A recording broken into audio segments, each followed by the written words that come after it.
우리 함께 하나님 말씀 보겠습니다. 오늘 우리에게 주시는 말씀은 신약 성경 사도행전 10장 9절에서 23절까지의 말씀입니다. 이튿날 그들이 길을 가다가 그 성에 가까이 갔을 그때 베드로가 기도하려고 지붕에 올라가니 그 시각은 제6시더라.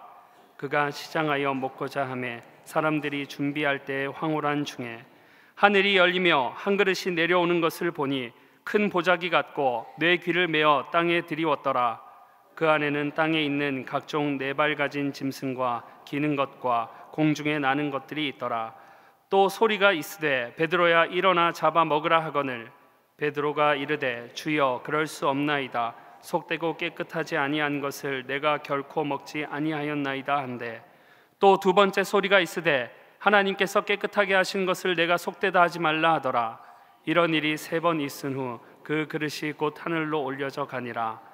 베드로가 본 바 환상이 무슨 뜻인지 속으로 의아해 하더니 마침 고넬료가 보낸 사람들이 시몬의 집을 찾아 문 밖에 서서 불러 묻되 베드로라 하는 시몬이 여기 유숙하느냐 하거늘 베드로가 그 환상에 대하여 생각할 때에 성령께서 그에게 말씀하시되 두 사람이 너를 찾으니 일어나 내려가 의심하지 말고 함께 가라. 내가 그들을 보내었느니라 하시니 베드로가 내려가 그 사람들을 보고 이르되 내가 곧 너희가 찾는 사람인데 너희가 무슨 일로 왔느냐? 그들이 대답하되 백부장 고넬료는 의인이요 하나님을 경외하는 사람이라. 유대 온 족속이 칭찬하더니 그가 거룩한 천사의 지시를 받아 당신을 그 집으로 청하여 말을 들으려 하니라 하는데 함께 읽습니다. 베드로가 불러들어 유숙하게 하니라. 이튿날 일어나 그들과 함께 갈새 요바에서 온 어떤 형제들도 함께 가니라. 아멘. 우리가 지난주에는 누구를 통해 문을 여시는가에 대해서 함께 나눴습니다. 하나님은 누구를 통해서 문을 여셨습니까? 이방인이었던 고넬료를 통해서. 고넬료가 곧이라고 말씀을 드렸어요. 고넬료를 통해서 문을 열었습니다. 하나님은 이방인이라 할지라도 하나님의 마음을 기쁘시게 하며 하나님을 진심으로 믿는 사람을 통해서 하나님은 문을 열어주십니다. 과거에 무엇이었든지 어떤 실수가 있든지 어떤 죄가 있든지 그렇다 할지라도 오늘 하나님을 붙잡는 자에게 하나님은 문을 열어주십니다. 여러분들에게 이런 은혜가 있기를 축복합니다. 근데 오늘은 반대로 누가 문을 닫느냐에 대해서 오늘 함께 나누려고 합니다. 오늘 설교 제목은 내가 열어야 하나님이 여신다. 이 말은 뭐냐면 내가 문을 닫는다 이 말이에요. 사실 여러분 이 설교 제목은 잘못된 제목이에요. 하나님이 열어야 하나님이 여셔야 내가 열린다가 맞아요. 그런데 오늘 이 말도 안 되는 제목을 제가 올려놓았습니다. 내가 열어야 하나님이 여신다. 이렇게 하는 이유는 뭐냐면 하나님은 우리를 사랑하셔서 벌써부터 열고 계신데 누가 문을 닫고 있느냐? 누가 막고 있느냐? 우리 자신이다 이거죠. 자신이다. 제가 우리 목사님들 만나면 대전중학교 어때 편안하세요? 저만 잘하면 됩니다. 제가 항상 그렇게 얘기해요. 이거 습관이 아니라 사실 그래요. 가장 중요한 자리에 앉아서 가장 중요한 자리에서 제가 막으면 못 들어와요. 제가 영적으로 막혀도 못 들어가고 제가 영적으로 문제가 있어도 못 들어가고 저만 잘하면 되는 거예요. 근데 이것은 저만 그러겠습니까? 오늘 여러분 다 똑같아요. 한번 따라하겠습니다. 나만 잘하면 된다. 한번 따라해 주세요. 내가 열어야 하나님이 여신다. 내가 막고 있으면 나 때문에 다 막힌다. 오늘 이 말씀은 바로 이 말씀입니다. 사랑하는 여러분, 오늘 누가 막고 있느냐? 오늘 본문에 보면 베드로가 막고 있어요. 여러분 어떻게 베드로가 막고 있을 수가 있어요? 베드로는 위대한 사도고 첫째 사도 아니에요? 그런데도 베드로가 막고 있어요. 이 말은 베드로도 막을 정도로 그런 일을 할 수 있다면 오늘 우리는 정신 차리지 않으면 노상 하나님의 일을 막는 자가 될 수 있다 하는 뜻이에요. 여러분 하나님이 이미 여러분들에게 열쇠를 다 주셨어요. 로마서 8장 32절 같이 읽어볼까요? 자기 아들을 아끼지 아니하시고 우리 모든 사람을 위하여 내주신 이가 어찌 그 아들과 함께 모든 것을 우리에게 주시지? 이 말씀을 잘 읽어보면 그 아들 예수 그리스도가 열쇠라는 뜻이에요. 하나님이 아들을 주셨어요. 근데 아들이 열쇠예요. 아들을 주셨다면 아들이 원하는 것, 아들이 갖고 있는 모든 능력, 권세, 이거 다 통째로 왔다는 뜻이에요. 아들을 내주신 이가 그 아들과 함께 모든 것을 우리에게 주시지 아니하시겠느냐? 열쇠를 주셨다는 뜻이에요. 여러분 예수님을 믿고 구원받았다는 것은 여러분은 이미 하늘을 움직이는 열쇠 대신 예수 그리스도를 받았다는 뜻이에요. 예수님이 내가 곧 길이요 진리요 생명이다. 나로 말미암지 않고는 아버지께로 갈 수 없다. 예수님이 열쇠예요. 우리가 기도할 때 누구의 이름으로 기도합니까? 예수님의 이름으로. 예수님이 열쇠예요. 이미 여러분들은 열쇠를 다 받았어요. 그런데 문제는 하나님은 이렇게 열기를 원하시고 심지어는 아들까지 주셨는데 우리가 막고 있다 이 말이에요. 자, 그러면 오늘 저는 이 질문을 통해서 여러분들과 함께 오늘 말씀을 시작하려고 합니다. 내가 열어야 하나님이 여셔요. 하나님이 이미 여셨어요. 내가 막고 있기 때문에 열리지 않는 거예요. 그렇다면 내가 무엇을 열어야 합니까? 우리 한국은 좋은 게 명절이 새해가 2번이에요. 이제 이번 주에 새해가 또 열립니다. 여러분 이 설날에 정말 이번 주간에 내가 무엇을 열어야 하는가? 오늘 본문을 통해서 하나님이 나로 하여금 열기 원하시는 것이 무엇인가? 오늘 이것을 여러분들이 가지고 이번 한 주를 사신다면 하나님이 여러분들에게 새해에는 많은 것을 열어주실 줄로 믿습니다. 그럼 내가 무엇을 열어야 하는가? 따라 하시겠습니다. 내가 무엇을 열어야 하는가? 첫 번째는 가장 먼저는 하나님의 관심, 하나님의 마음의 문을 열어야 돼요. 내 생각, 내 관심의 문을 열어서는 안 되고 하나님의 관심, 하나님의 마음에 내가 문을 열어야 돼요. 한번 따라하겠습니다. 하나님의 관심, 하나님의 마음. 여러분 오늘 본문 9절은 고넬료가 보낸 사람들이 베드로에게 다가오는 장면으로 시작합니다. 이튿날 고넬료가 어제 사람을 보냈는데 그들이 중간에서 하루 자고 그 다음날 이제 요빠에 가까이 온 거예요. 이튿날 그들이 길을 가다가 그 성에 가까이 왔을 때 베드로가 요빠에 있는데 요빠에 지금 가까이 온 거예요. 그런데 바로 그때 베드로가 기도하려고 지붕에 올라갔습니다. 그 당시에 지붕은 열린 지붕이죠. 그래서 아마 그 무두장이었던 시몬이 베드로에게 그 집을 주면서 옥상을 기도처로 준 것 같아요. 자, 여러분 질문하겠습니다. 고넬료가 사람을 보낸 것이 먼저입니까? 아니면 베드로가 기도하는 게 먼저입니까? 고넬료가. 베드로가 지금 기도하려고 했는데 이미 고넬료가 보낸 사람들은 어제 출발을 했고 그리고 이미 그들은 요빠에 가까이 왔습니다. 여러분 여기에서 우리는 하나님 마음을 볼 수가 있어요. 하나님의 마음은 벌써 시작됐어요. 하나님의 마음은 이미 시작됐어요. 이방인을 구원하기 위한 하나님의 손길은 벌써 시작이 됐어요. 베드로가 기도하기 전에, 베드로가 기도하다가 환상을 보기 전에 하나님의 마음은 이미 시작된 거예요. 오늘 여러분들을 향한 하나님의 마음도 이미 시작됐어요. 여러분이 문제가 터져서 기도하기 전에, 여러분이 슬픈 일을 당해서 아파하기 전에, 그래서 정말 눈에서 이 눈물이 나며 무엇을 해야 할지 모르며 하나님 앞에 좌절해 엎드려 있는 그 기도하는 그 전에 하나님의 손길이 먼저 시작이 됐어요. 사도 바울이 뭐라고 얘기합니까? 우리가 아직 죄인 되었을 때, 아직 하나님을 알지 못할 때 하나님께서 그 아들을 우리에게 주시고 우리를 위하여 십자가에 못 박혀 죽게 하신 것은 우리가 아직 죄인 되었을 때, 우리가 아직 하나님을 믿지 않을 때 이미 하나님의 사랑은 시작되었다. 이것이 하나님의 마음이에요. 여러분을 향한 하나님의 계획은 이미 시작된 줄로 믿습니다. 여러분들이 지금 고민하고 있는 이 모든 문제들 여러분이 하나님 앞에 터뜨리기 전에 이미 하나님의 이 모든 사랑은 시작이 됐어요. 근데 문제는 베드로가 이걸 모르고 있다는 거예요. 누가 오고 있는지도 모르고 있고 자기 집을 누가 두드리고 있을지도 모르고 있는 거예요. 여러분, 하나님의 마음, 하나님의 이 계획이 뭡니까? 하나님의 마음은 지금 어디에 집중되어 있습니까? 요한복음 3장 16절을 보면 하나님의 마음을 아주 압축한 말씀이에요. 하나님이 세상을 이처럼 사랑하사 독생자를 주셨으니 이는 그를 믿는 자마다 멸망하지 않고 영생을 얻게 하려 하심이라.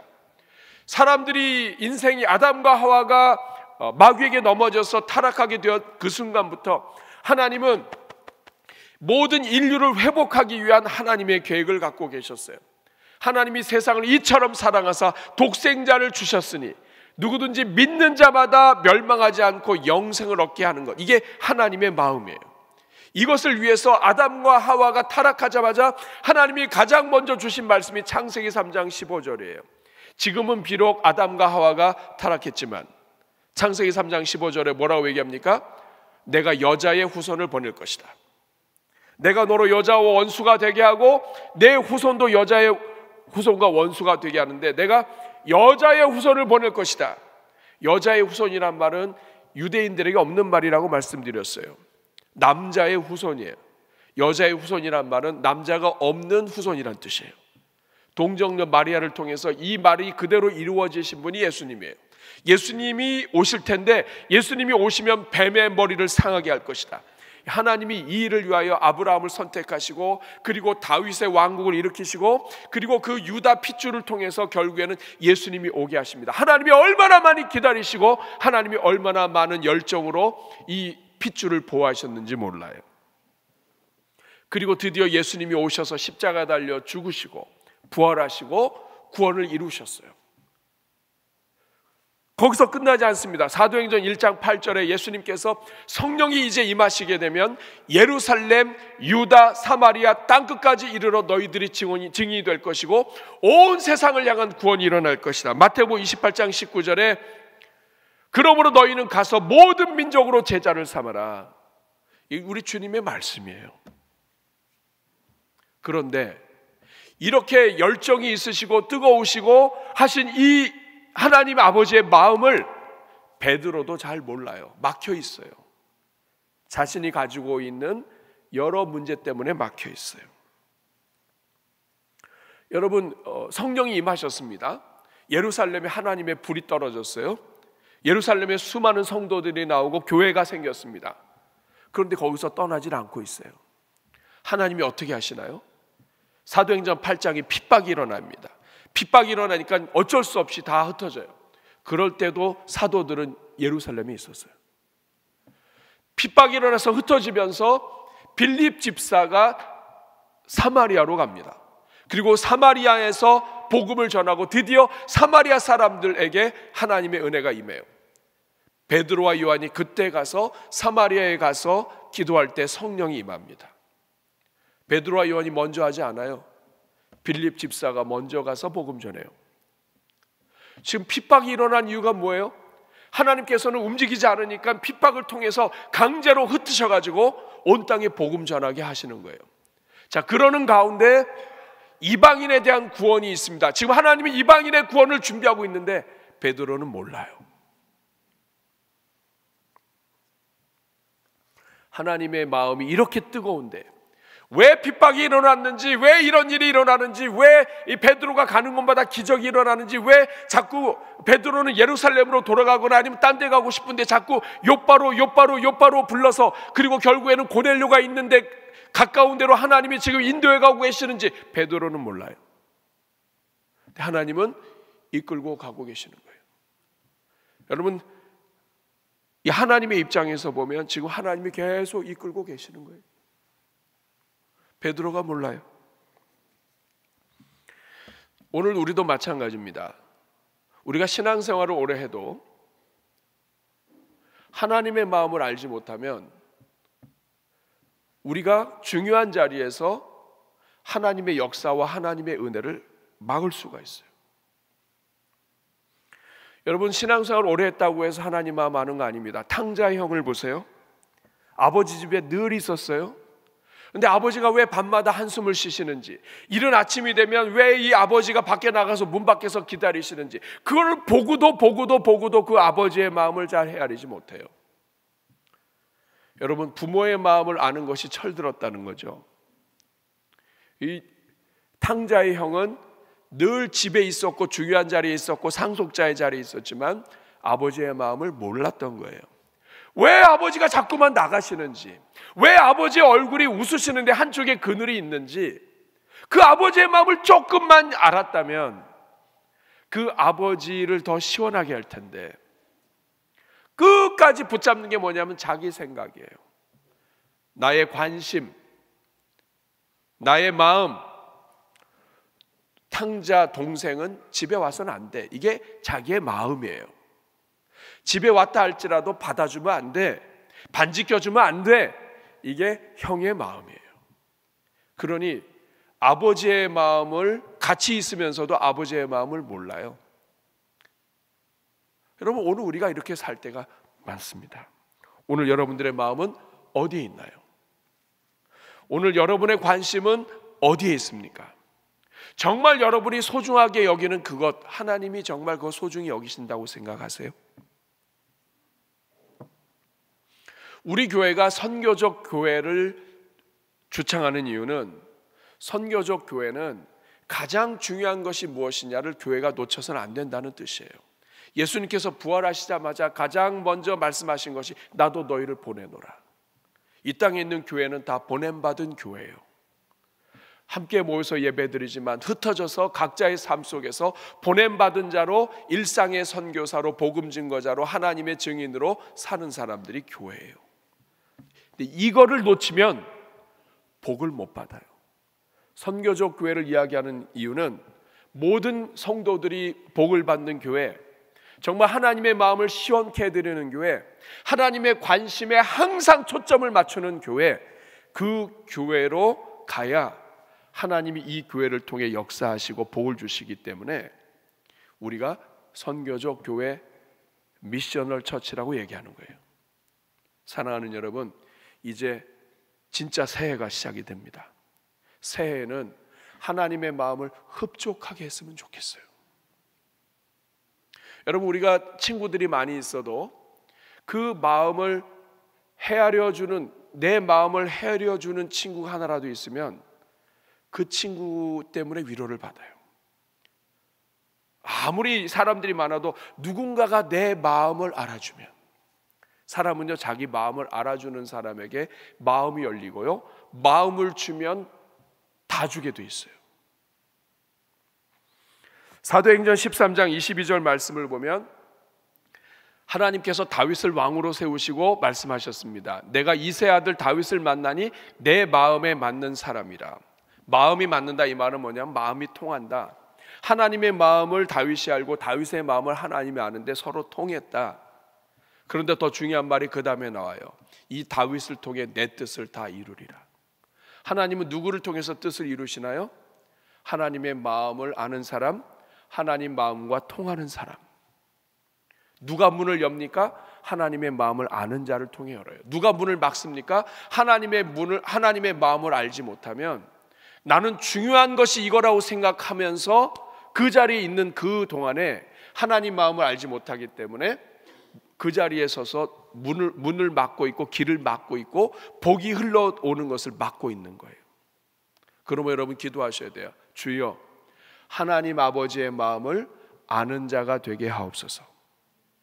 하나님 마음을 기쁘시게 하는 자가 되게 하옵소서. 주여, 2025년도 제가 생각하는 것보다 하나님의 관심, 하나님의 마음에 먼저 초점 맞추게 하여 주옵소서. 이런 은혜가 여러분들에게 있기를 축복합니다. 두 번째로 오늘 본문을 통해서 하나님 안에서 열어야 하는 것, 그것은 바로 하나님의 뜻, 하나님의 말씀에 우리의 마음이 열려야 돼요. 한번 따라하겠습니다. 하나님의 뜻, 하나님의 말씀. 제가 왜 먼저 하나님의 말씀이라고 안 했냐면, 우리가 다 하나님의 말씀을 중요하다고 여겨요. 그렇지만은 그 하나님의 말씀에는 반드시 하나님의 뜻이 있어요. 그런데 그 뜻을 모르고 말씀만 볼 때가 많아요. 다시 한번 하겠습니다. 하나님의 뜻, 하나님의 말씀에 마음을 열어야 한다. 자, 오늘 말씀을 보십시오. 9절에 보니까 이튿날 그들이 길을 가다가 그 성에 가까이 갔을 그때 베드로가 기도하려고 지붕에 올라갔는데 그 시각이 6시였습니다. 6시는 12시를 얘기합니다. 난 12시. 난 12시면 배가 고플 때죠. 10절에 보니까 그가 시장하여 먹고자 하며 사람들이 음식을 준비하고 있을 그때에 하나님이 베드로에게 환상을 열어주셨습니다. 11절에 보니까 하늘이 열렸어요. 하늘이 열리면서 한 그릇이 내려왔는데 큰 보자기 같이 네 귀를 메어서 땅에 이렇게 들이웠는데 이게 큰 그릇이에요. 근데 그 안에 뭐가 들었나요? 12절 말씀을 보니까 그 안에 땅에 있는 각종 네 발 가진 짐승, 기는 것, 공중에 나는 것들이 있었어요. 막 그 보자기 안에 그냥 막 동물들, 또 새도 있고 막 뭐 이런 여러 가지들 기는 것들이 그냥 막 우글우글한 거예요. 근데 갑자기 13절을 보니까 소리가 났습니다. 또 소리가 있으되 베드로야 일어나 잡아먹으라. 그 14절에 베드로가 깜짝 놀라서 얘기합니다. 베드로가 이르되 주여 그럴 수 없나이다. 속되고 깨끗하지 아니한 것을 내가 결코 먹지 아니하였나이다. 지금 하늘에서 하나님이 말씀을 하셨어요. 그런데 이 베드로가 뭐라고 얘기합니까? 주여 그럴 수 없나이다. 주여 절대로 안 됩니다. 이런 뜻이에요. 여러분 이게 말이 됩니까? 하나님이 하라고 하면 해야 되잖아요. 주여 절대로 안 됩니다. 이유가 두 가지 나와요. 속되고 깨끗하지 아니합니다. 이거는 속되고 깨끗하지 아니한 겁니다. 두 번째, 내가 이제까지 이걸 먹지 않았습니다. 내 습관, 내 전통, 내 신앙, 나의 과거로부터 이제까지의 나의 이 모든 역사와 전통과 신앙은 이걸 안 먹었습니다. 지금 두 가지 이유가 있는 거예요. 왜 안 먹었습니까? 왜 못 먹겠다 그러나요? 네. 이거 더러운 겁니다. 또 하나는 이제까지 내 전통은 이거 먹는 게 전통이 아닙니다. 여러분 이 베드로의 이 말은 유대인의 문제가 무엇인가를 정확하게 알려주는 말이에요. 여러분 하나님께서 이스라엘 백성들에게 율법을 주셨을 때에는 그 율법을 주신 목적이 있어요. 따라하겠습니다. 목적. 하나님의 뜻이 있다고요. 예를 들어 볼까요? 여러분 신호를 잘 지켜야 되죠. 신호를 잘 지키라고 얘기합니다. 자, 신호를 잘 지켜야 되는 이유가 뭐죠? 목적이 뭐예요? 자동차를 운전하든지 길을 가든지 신호를 잘 지켜야 되는 이유가 뭐예요?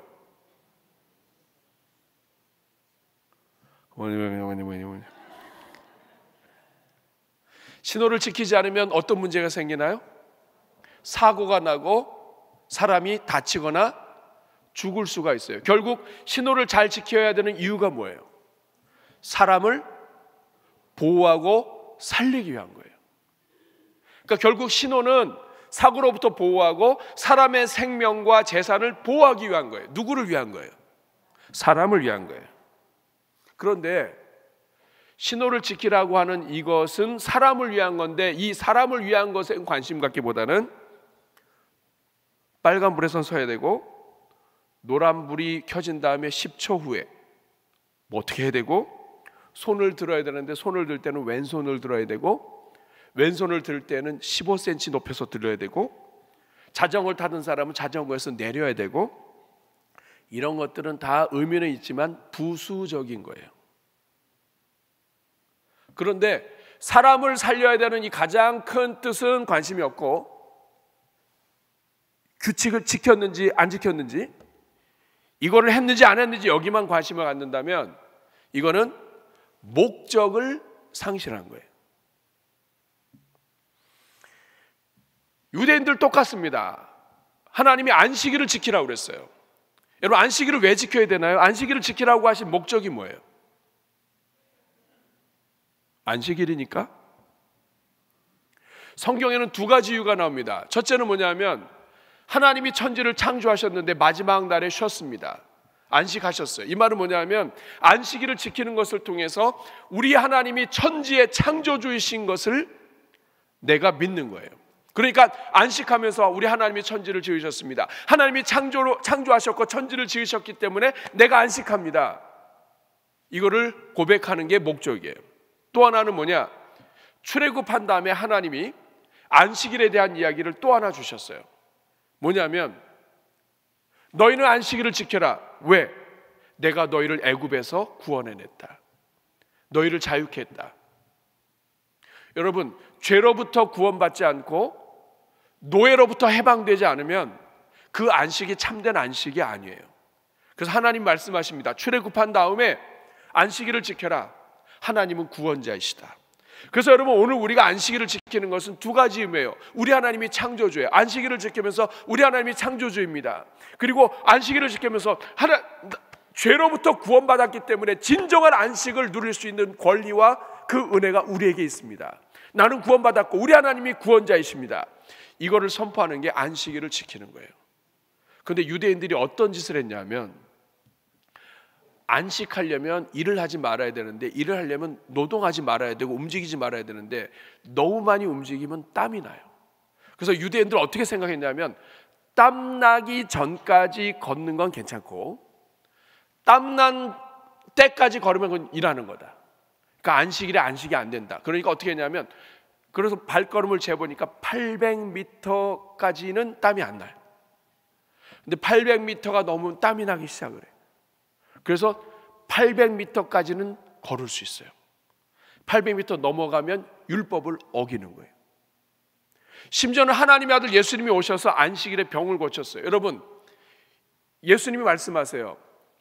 안식일에, 진정한 안식일에 죄와 병으로 고생하는 사람의 병을 고치는 것이야말로 진정한 안식일의 의미잖아요. 근데 예수님께서 그래서 안식일에 고치셨어요. 근데 이 바리새인들은 뭐라 그러냐면, 왜 안식일에 고치냐 이거예요. 왜 일을 하냐 이거예요. 지금 한 영혼이 구원받아서 안식하게 됐는데도 불구하고 왜 안식일에 일을 했냐 이거예요. 월화수목금은 뭐하냐 이거예요. 왜 하필 이때 꼭 병을 고치느냐, 왜 안식일에 먹느냐. 여러분, 안식일이 사람을 위한 거예요, 아니면은 동물을 위한 거예요? 사람이 안식하고 사람이 하나님을 찬송하고, 그래서 하나님으로부터 사람이 복을 받게 하신 것이 안식이래요. 그런데 이 유대인들은 주객이 바뀌었어요. 정결의식도 마찬가지예요. 지금 동물들을 보면서 이거 부정한 겁니다, 이거 더러운 겁니다, 이거 못 먹습니다, 저 이제까지 먹어본 적도 없습니다, 이렇게 얘기하는 이유가 뭐냐면, 정결의식법을 주신 하나님의 뜻을 잘못 이해한 거예요. 하나님이 이거는 정한 것이다, 이것은 부정한 것이다, 이 말은 뭐냐면, 이것이 정하거나 이것이 부정한 것이 날 때부터 그렇다는 뜻이 아니에요. 하나님은 거룩하신 분이기 때문에 이거를 정하고 부정한 것을 임으로 정하시고, 하나님께 나올 때에는 부정한 것들을 가까이 하지 말고 몸을 정결케 하고 거룩하게 하는 연습을 시키신 거예요. 하나님은 거룩하시니까. 근데 이 유대인들 어떻게 생각하냐면, 얘는 더러운 동물이야, 얘는 더러운 짐승이야. 그러니까 이 더러운 것들은 얘는 날 때부터 더럽고 얘는 상종도 하면 안 돼. 그런데다가 이 더러운 걸 먹는 인간들은 더 더러운 인간이야. 그래서 돼지는 부정한데 이 부정한 돼지를 먹는 이방인들은 다 부정한 거예요. 우리 다 부정한 거예요. 여러분, 지난주에 삼겹살을 드셨다면 우리 다 부정한 거예요. 이게 하나님이 말씀을 하신 뜻이 아닌 거예요. 여러분, 하나님이 지으신 모든 것이 선해요. 하나님은 창조주이시고 하나님은 좋으시고 선하신 하나님이에요. 하나님이 만드신 모든 것이 다 소중하고 다 선해요. 그럼에도 불구하고 이것은 거룩하고 이것은 정결하고 이것은 정결하지 않다고 한 것은 우리로 하여금 거룩하신 하나님 앞에 나올 때 우리가 얼마나 조심스럽게 나와야 하는지를 가르쳐 주시는 게 목적이에요. 근데 지금 베드로가 어떻게 됐냐면, 이건 더럽습니다. 하나님 뭐라고 그러세요? 하나님이 깨끗하게 하신 것을 네가 더럽다고 할 수 없느니라. 하나님이 선하신 하나님이 깨끗하게 지으셨는데 네가 뭔데 더럽다고 하느냐? 지금 사고방식 자체가 바뀐 거예요. 그러니까 이방인들은 더러운 거예요. 이방인들은 돼지를 먹어요. 그러면 그 돼지 먹는 이방인들은 다 더러운 거예요. 하나님은 이방인들을 구원하시기 원하시는데 베드로는 이방인은 더럽다고 생각하고 있는 거예요. 그러니까 그 자리에 앉아서 이방인들을 거부하고 있는 거예요. 우리가 생각하는 전통, 우리가 옳다고 생각하는 그것이 내가 어렸을 때부터 가지고 있었던 나의 습관이 하나님께 나오고 하나님께 예배하는 것을 막는 문제가 될 수 있는 거예요. 여러분, 지금 우리가 저 찬양대 옆에 우리 드럼이 있습니다. 한국교회 처음 드럼이 올 때 저거 마귀의 악기라고 그랬어요. 탕탕탕탕탕. 저 마귀가 만든 것이다. 근데 지금 교회마다 드럼 없는 데가 없어요. 그러면 드럼 치는 사람은 뭐예요? 마귀의 장군이에요? 우리의 전통, 나의 생각, 내가 생각하는 하나님, 내가 생각하는 교회, 이것이 여러분들을 붙잡고 있다면 그것이 바로 여러분들이 하나님을 막는 문제가 되는 거예요. 여러분이 옳다고 생각하는 그것, 여러분이 어렸을 때부터 가졌던 전통, 여러분이 중요하게 생각하는 것, 여러분이 신앙생활하면서 나 자신도 모르게 내가 갖고 있는 것, 이거 다 하나님의 일을 막는 문제가 될 수 있어요. 그래서 예수님이 이것을 아시고 우리로 하여금 하나님의 기준을 알려주세요. 성경에서 가장 큰 계명이 뭐냐? 이 말은 뭐냐면 내가 소중히 여기는 말씀이 아니라 하나님이 가장 중요하게 여기는 그것이 뭐냐? 하나님을 사랑하는 것, 마음과 뜻과 정성을 다해서 하나님을 사랑하는 것이 첫째 계명이고 내 이웃을 내 몸같이 사랑하는 것이 둘째인데 이 첫째와 둘째가 하나예요. 그래서 우리가 이것이 율법이고 선지자이다, 성경의 강령이다, 모든 성경은 여기에서 나왔다. 10계명도 하나님을 사랑하는 것이 1계명부터 4계명이고 5계명부터는 이웃을 사랑하는 것이에요. 그래서 모든 성경은 하나님 사랑, 이웃 사랑, 이것이 다 기준이고 이것이 다 프리즘이에요. 그래서 내가 소중하게 여기는 것이 있다 할지라도 그것이 하나님 사랑과 이웃 사랑의 틀에 맞춰 볼 때 문제가 생기면 그거 버리라는 뜻이에요. 사랑하는 여러분, 여러분들이 가지고 있는 전통은 뭐예요? 교회는 이래야 돼, 성도는 이래야 돼, 또 이것이 옳아. 여러분이 붙잡고 있는 말씀이 뭐예요? 여러분의 강점이 뭐예요? 여러분이 가장 강점이라고 생각하는 그것이 하나님의 일을 막는 걸림돌이 될 수 있어요. 여러분이 가장 경건하다고 생각하는 그것이 하나님께 나오는 사람을 막을 수가 있어요. 베드로가 그랬어요. 자기가 어렸을 때부터 가지고 있던 이 정결의식, 하나님 앞에 유대인으로서 내가 정말 유대인답게 살았던 그것이 이방인을 구원하시기 위한 하나님 앞에 걸림돌이 되는 거예요. 하나님이 말씀하시는데도 안 됩니다. 저는 절대로 먹을 수가 없습니다. 이제까지 먹어본 적이 없습니다.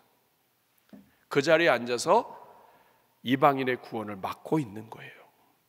저는 여러분, 이번 명절 기간 동안에 여러분이 하나님의 관심, 하나님의 마음뿐만 아니라 우리에게 성경을 주신 하나님의 뜻에 눈이 열리기를 축복합니다. 나에게 주신 말씀, 내가 가장 소중히 여기는 이것도 하나님의 가장 큰 계명에 맞춰봐야 돼요. 여러분, 이 교회 안에서 일어나는 문제들은 그런 것들이에요. 내가 가장 중요하게 여기는 그것을 나는 중요하게 여기는데 하나님이 정말 중요하게 여기는가를 한 번만이라도 생각을 해보면 큰 사고를 안 쳐요. 근데 우리가 얼마나 이 고집이 센지, 내가 중요하게 여기는 그것이 하나님도 중요하게 여긴다고 생각하는 거야. 하나님이 다 알려줬잖아요. 하나님을 사랑하고 이웃을 사랑하는 것이 가장 큰 계명이다. 저는 여러분들이 하나님이 소중히 여기는 것을 소중히 여기고 성경을 통해서 그 성경 구자에, 성경 글귀에 여러분의 눈이 팔리지 않고, 글귀도 중요하지만 그 말씀을 주신 하나님의 뜻, 하나님의 목적에 여러분의 눈이 열리기를 축복합니다. 세 번째, 오늘 본문에 한 가지가 더 있습니다. 우리가 열어야 될 것, 그것은 하나님 주신 관계의 마음을 여는 것입니다. 한번 따라하겠습니다. 하나님 주신 관계. 이렇게 베드로에게 잡아먹으라는 그 환상을 3번이나 주셨어요. 오늘 16절에 보니까 이런 일이 3번 있은 후 그릇이 하늘로 올라갔습니다. 참 하나님은 자비로우세요. 은혜로우세요. 베드로가 그 자리에서 막고 있는데도 불구하고 혼내지 않고 베드로에게 3번이나 환상을 보여주십니다. 잡아먹으라. 못 먹습니다. 하나님이 선하게 지으신 것을 내가 악하거나 더럽다고 할 수 없느니라. 이걸 3번이나 해주셨다는 얘기예요. 자, 이런 일이 있은 후에 17절 보니까 베드로가 본 바 환상이 무슨 뜻인지, 이게 하나님이 3번씩이나 보여주실 때는 이유가 있는데, 그럴 때 마침 고넬료가 보낸 사람들이 시몬의 집에 찾아 문 밖에 서서 18절에 불러 이르되, 문을 두들긴 거예요. 베드로가 여기 있느냐? 문을 두들긴 거예요.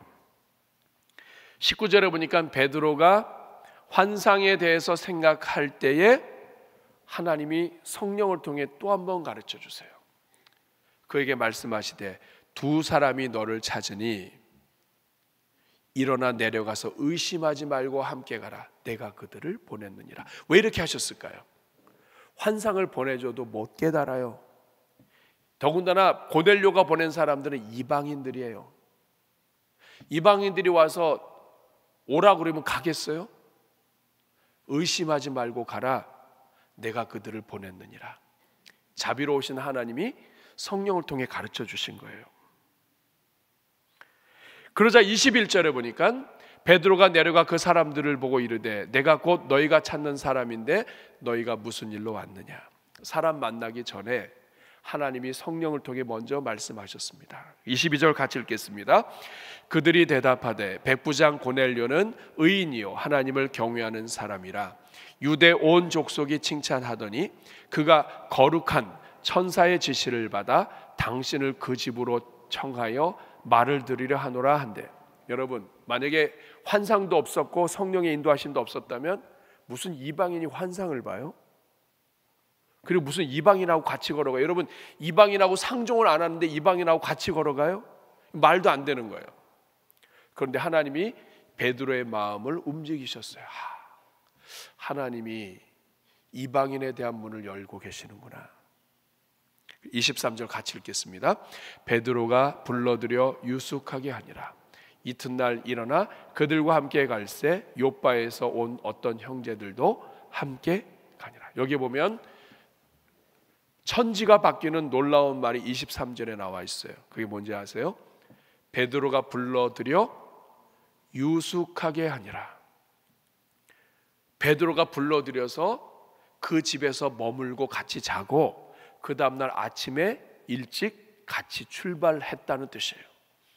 유대인들은 이방인하고 같이 상종도 안 하고 같이 있지도 않는데 같이 자는 건 있을 수 없는 일이에요. 근데 베드로가 불러들여서 유숙하게 합니다. 이거 무엇을 의미합니까? 하나님이 베드로의 마음을 움직이신 거예요. 그러면서 하나님이 보내주시고 붙여주신 사람과 관계가 시작된 거예요. 사랑하는 여러분, 관계가 열려야 문이 열립니다. 하나님은 하나님의 말씀을 통해서, 하나님의 마음을 통해서, 하나님의 뜻을 통해서, 하나님의 목적을 통해서 우리에게 알려주시지만 이 모든 것들을 관계를 통해서 주십니다. 근데 교만하면 관계가 다 죽어버려요. 교만하면 편식을 하듯이 사람을 가려요. 하나님은 큰 자도 쓰시고 작은 자도 쓰시고 영적인 자도 쓰시고 영적이지 않은 자도 쓰세요. 하나님은 헬라인, 유대인, 로마인 관계없이 하나님은 다 쓰세요. 근데 우리가 왜 문을 막느냐? 우리가 가려요. 저 사람은 좋은 사람, 저 사람은 이상한 사람, 저 사람은 내 편, 저 사람은 나를 모르는 사람, 이런 것들로 우리가 장박을 치기 때문에 하나님이 사방으로부터 문을 여는 것들을 우리가 닫고 있는 거예요. 여러분 혹시 그 자리, 여러분은 그렇지 않으시는가요? 내가 아무리 미워해도, 내가 아무리 이상하다고 생각해도 하나님이 그를 사랑하시면 하나님은 그를 통해 역사하십니다. 그리고 내가 미워하는 게 허사가 돼요. 무서운 일입니다. 하나님은 나를 통해서 문을 열기 원하시는데 내가 누군가를 싫어한다면, 그런데 하나님이 그 사람을 싫어하지 않고 하나님은 그 사람을 쓰시면 하나님은 그 사람을 통해서 일하고 그 사람을 받아들이는 다른 사람을 통해서 일을 하세요.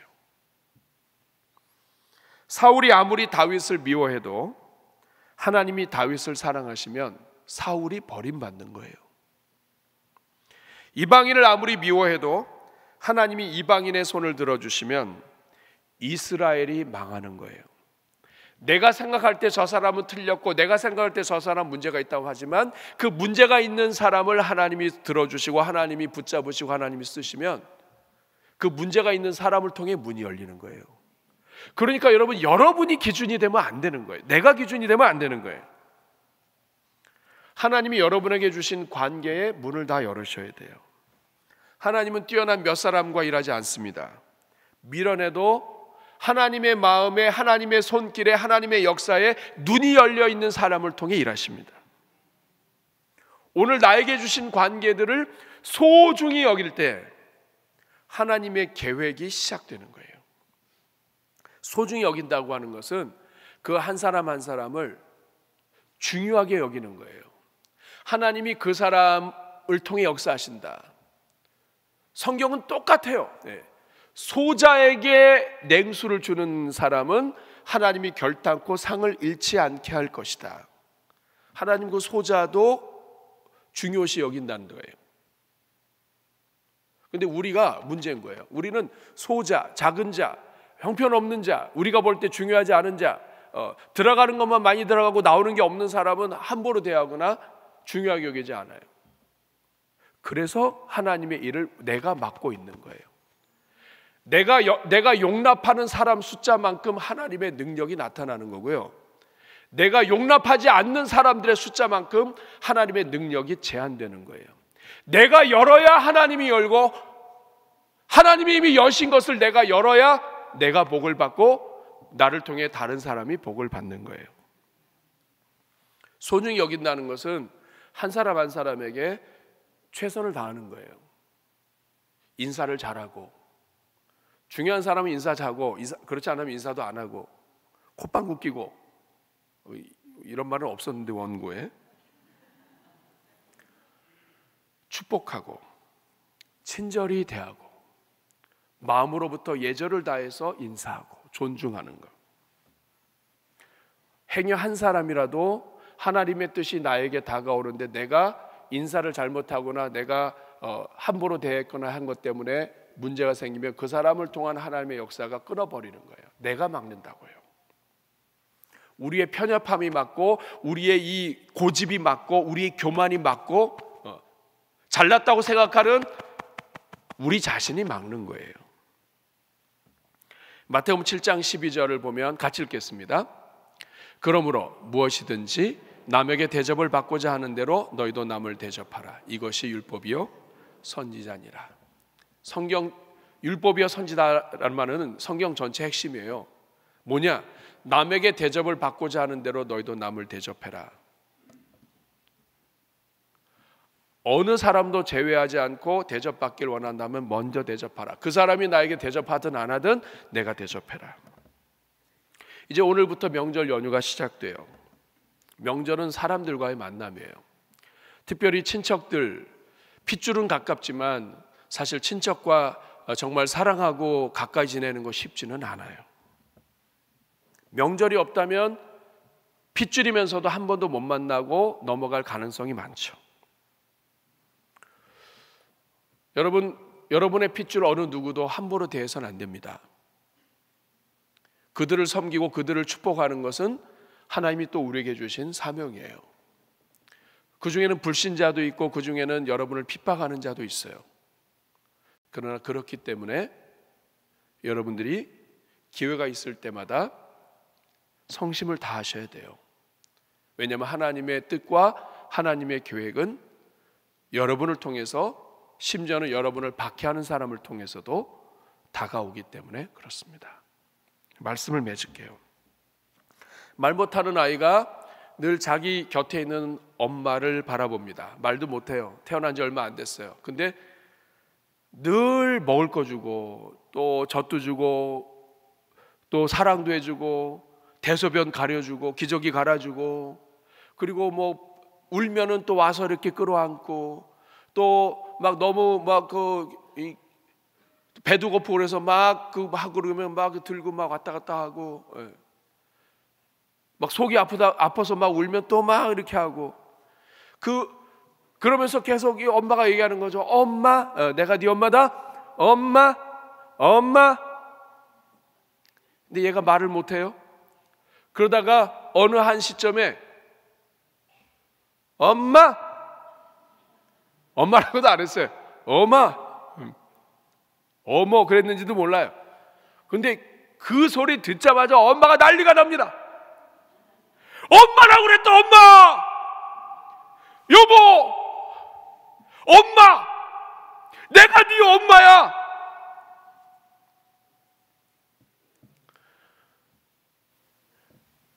부모가요, 그저 엄마라고 하나만 했는데도 난리가 나요. 하나님이 여러분들이 진짜 마음으로 하나님 아버지, 하나님, 그 하나님 아버지의 마음을 조금이라도 헤아려서 진짜 진심을 담아서 하나님, 주님밖에 없습니다. 하나님 아버지, 이 말 한마디에 천국이 난리가 날 거예요. 얘가 나를 아버지라고 불렀다. 이번 명절에 이런 은혜가 있기를 바랍니다. 여러분 때문에 하늘에 난리가 나는 이번 한 주가 되기를 축복합니다. 기도하겠습니다. 자비로우신 주님, 다른 사람이 문제가 아니라 닫혀있는 나, 이건 이래야 되고 저건 저래야 되고 생각하는 나, 어렸을 때부터 내가 가졌던 나의 문화를 가진 나, 하나님, 내가 문제인 경우가 많습니다. 베드로도 그의 신앙과 그렇게 성령 충만하고 기적을 행했던 베드로도 하나님의 은혜를 막는 장애물이 되었다면 오늘 우리는 말할 것도 없습니다.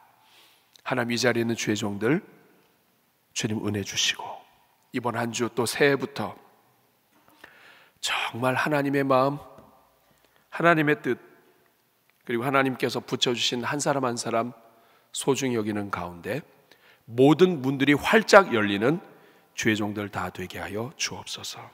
예수님의 이름으로 축복하며 기도하옵나이다.